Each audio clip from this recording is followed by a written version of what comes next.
L'homme héberge dans son tube digestif quelques 100 000 milliards de micro-organismes vivant en bonne intelligence avec lui. Aujourd'hui, les scientifiques désignent cet écosystème vivant, microscopique, par le terme de microbiote intestinal. Colonisant l'ensemble du tube digestif selon un gradient croissant de concentration orale-anale, les micro-organismes sont particulièrement abondants dans le côlon. C'est à ce niveau que leur concentration est maximale, pouvant atteindre 100 milliards par gramme de contenu colique. Parmi les espèces bactériennes qui composent le microbiote, les anaérobies strictes sont présentes en plus grande quantité que les autres. Elles représentent plus de 99% des bactéries présentes. Elles constituent le microbiote dominant. Elles appartiennent à 3 grandes familles ou groupes phylogénétiques, les Firmicutes, les Bacteroidetes et les Actinobacteria.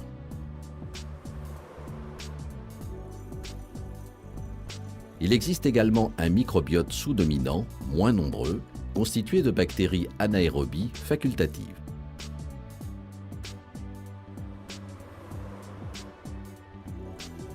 En complément du microbiote dominant et sous-dominant, il transite un microbiote de passage très polymorphe, composé entre autres de bactéries lactiques et de levures.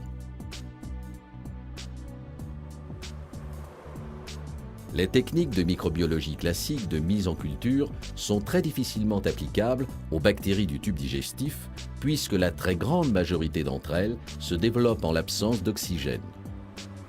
L'utilisation récente d'approches moléculaires basées sur l'ARN ribosomique 16S comme marqueur phylogénétique a bouleversé la vision du microbiote intestinal. Un peu plus de 1000 espèces bactériennes entrent dans la composition du microbiote humain. Chacun d'entre nous en héberge environ 200. Chaque individu a donc un microbiote qui lui est propre en termes de combinaison d'espèces.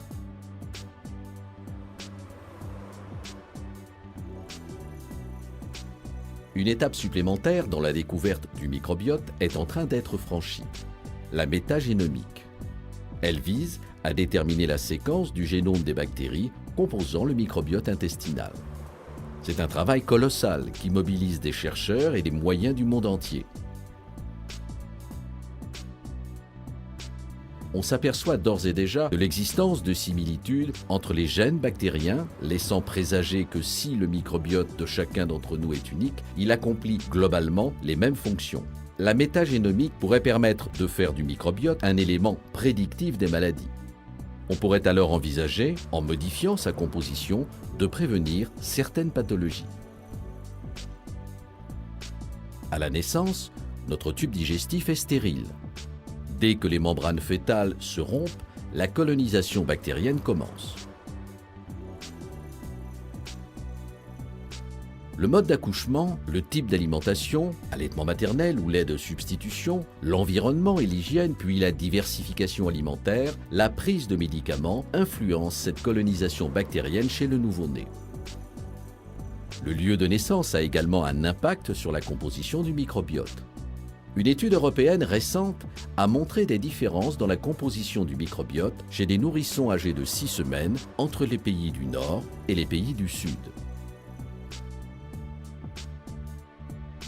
La composition du microbiote intestinal se complexifie ensuite progressivement avec l'âge. Si le microbiote est relativement stable dans le temps, sa composition au cours de la vie peut varier transitoirement en fonction du régime alimentaire, d'éventuelles infections virales ou bactériennes, de la prise d'antibiotiques.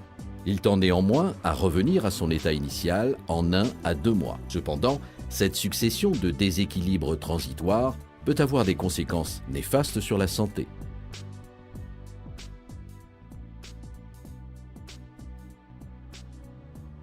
Olivier Goulet est chef du service gastro-entérologie, hépatologie et nutrition pédiatrique à l'hôpital Necker Enfants Malades. Il nous explique les facteurs susceptibles de perturber l'implantation du microbiote chez l'enfant. L'installation du microbiote, sachant que le nouveau-né naît sans germe, le tout premier facteur, ce sont les modalités d'accouchement et l'environnement d'accouchement. Le deuxième grand facteur, c'est l'alimentation.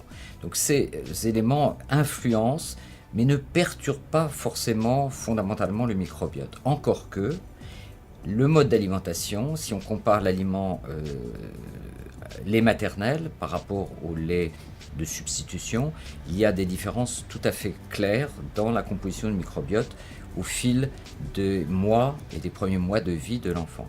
Mais ce qui perturbe réellement le microbiote intestinal, c'est clairement ce qui en tue ou en anéantit une partie, et je veux penser en particulier aux antibiotiques.